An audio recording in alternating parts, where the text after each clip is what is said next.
What all laptops do we get at 30,000 rupees? Should I have to buy a laptop or a hybrid for worth rupees 30,000? Do I need a 4K TV? Should I buy a MacBook Pro or a MacBook Air? What's the best iPod dock for under 10,000? What is the best portable charger for my phone? Which laptop should I buy for rupees 30,000? Should I buy a laptop or a hybrid for 30,000? Can the sun charge my smartphone? The hottest category in laptops under 30K. Should you be buying a 40K TV right now, today, in the ultimate portable battle between the MacBook Air and the MacBook Pro? This is Unboxed, the ultimate tech buying guide, and the best experts in the field are about to join me in this stunning location.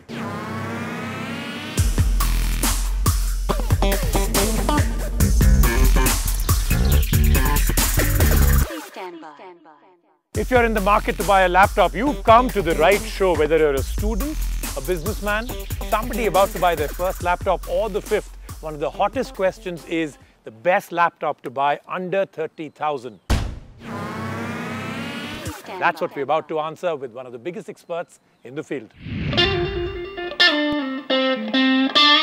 Nicknamed Bones by his friends, he is a self-claimed hyperactive techie.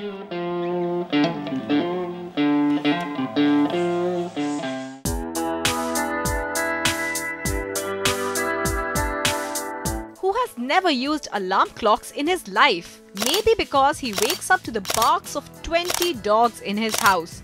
He is a man who has studied technology. He is a sound engineer by degree, studies digital journalism, an ardent fan of the iconic television show Star Trek, and is a trained blues guitarist. A serious tech blogger in the day and a serious party animal by night. Meet Sahil Mohan Gupta, web controller, My Mobile Infomedia. I've already kind of built you up by saying this is a space that you really know very well, but I'll start off with the tough question. Are laptops even relevant right now in a world where phablets, big screen phones with keyboards and tablets are taking over? Does a hybrid or a laptop actually make sense? Definitely they make sense. Okay, why? Because you have to create a lot of content, and tablets right now, they haven't reached a level of usability and they don't have the horsepower to create a lot of content. Okay.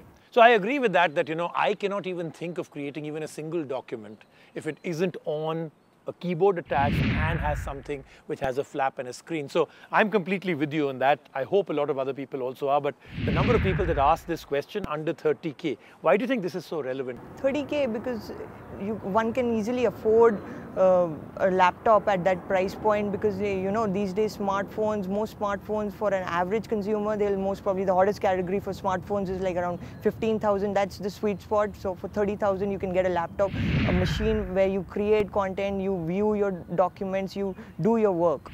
Okay, so 30K is where we are really going, and now let's get down to the most important part of it. 30K, the first laptop, you selected what, 3? So you brought it down from a list of, what did you start with? 30, 40 of them?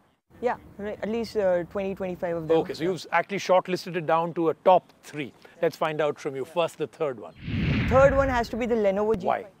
It has good build quality. It's a Windows 8 machine. It runs on an AMD APU, so you can do a lot of stuff. So because it has an AMD APU, so you can do a bit of gaming. It has a decent keyboard. Lenovo is famous for its keyboards, and you've got a pretty large screen, and it has got decent viewing angles.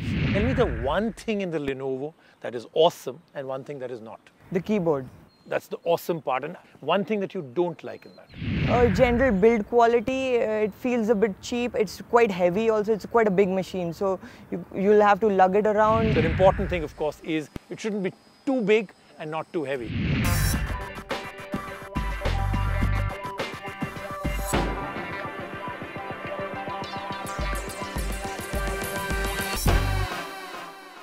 Lenovo, the good and the bad is done. What's the next one? The next one is the HP 14 Chromebook. So it's a Chromebook. Controversial. Okay.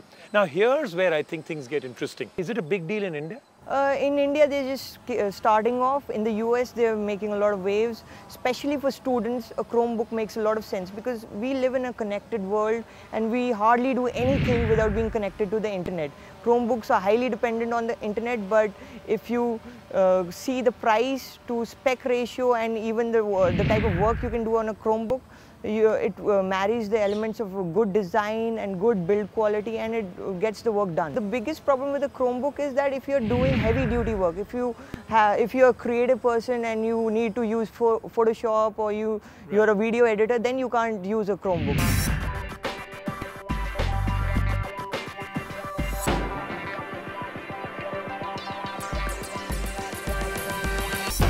Okay, let's get down to the big winner. If you have 30,000 rupees with you in your pocket, you walk into a store, you would say, buy which laptop? The HP TouchSmart. Okay, now that's the one with the touch screen. To many people, it's a shock that you can now buy a touch screen, full-sized laptop for under 30K. Is that the big advantage?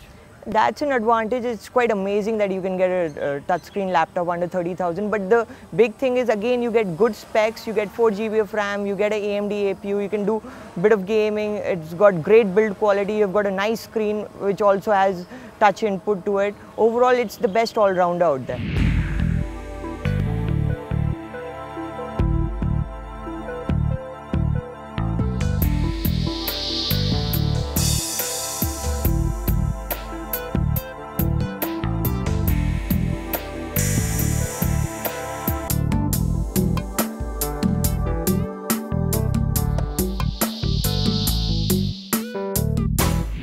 Walk into a store, can you tell us 2 or 3 tips and tricks on what should you do in a store where they have 40 laptops displayed for you to finally choose the best laptop? Suppose I've brought it down to, these are my top 5.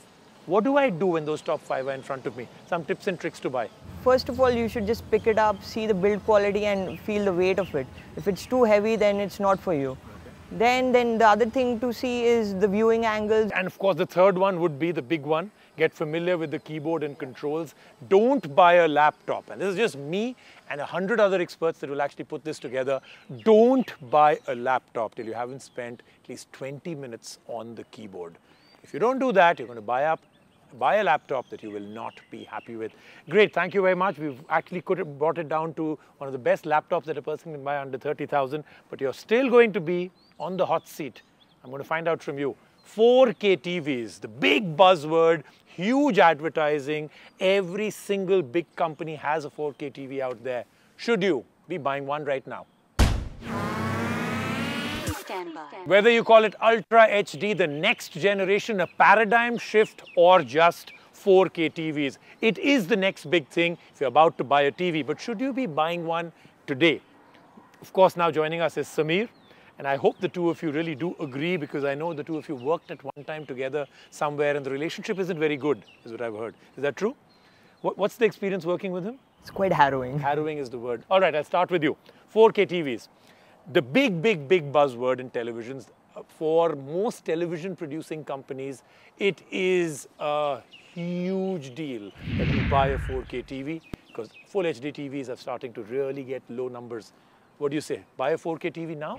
Well, for the average consumer, I'd still say wait for the second generation of TVs to come in. There are a lot of, the advancement in technology is great, 4 times the resolution of... I mean, I know that this is the typical cop-out that almost every tech analyst usually does. Don't buy first generation. But isn't it for the first time ever that very mature technology is coming as 4K? Because it's still the same box, just the resolution is amazing. It's not as if it doesn't have enough HDMI ports. It does have internet connectivity. Every maturity of the last 10 years of TV manufacturing comes into 4K. What's to wait? I think all the TV manufacturers are learning from the 3D experience and the smart TV experience, because now they know that they can't, charge astronomical prices for those sets. I'm glad you said that, because this is the first time ever that you've had such a quantum jump in TV technology, but the price is not 3 times more. Maybe 25, 30% more as a premium. So if you are about to buy a TV right now, why would you buy full HD when you can be ready for the future?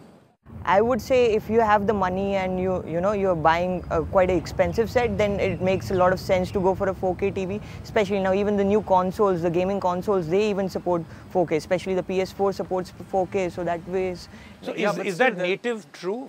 The PS4 doesn't? Because again, there's this big myth that it really doesn't out of the box. Well, PS4 does 4K out of the box, but that's only for videos. Now, if you're going to be playing a lot of video games, that's still going to be 1080p output out of the current consoles. 4K is also limited today by a few other things. You have Sony, Toshiba, Samsung pushing out 4K TVs, but something that a lot of consumers don't know, that these entry-level 4K TVs work with HDMI 1.4, which can do 4K at 24 frames per second, which is normal for everyone. But to get it higher than that, get a more smoother frame rate, you'll have to jump to HDMI 2, which is still not there on all the 4K TVs today. That so may be one reason also to wait. Yes, because you're going to be buying this TV for the next 5 years at least, and if 1 year down the road, all these features are going to come in, you're going to feel like the first adopter of a plasma or a 1080p TV saying, oh, I'm missing out on the motion hertz and all the stuff that happened with 1080p on 4K. Oh, I don't have HDMI 2, my upscaling isn't that great.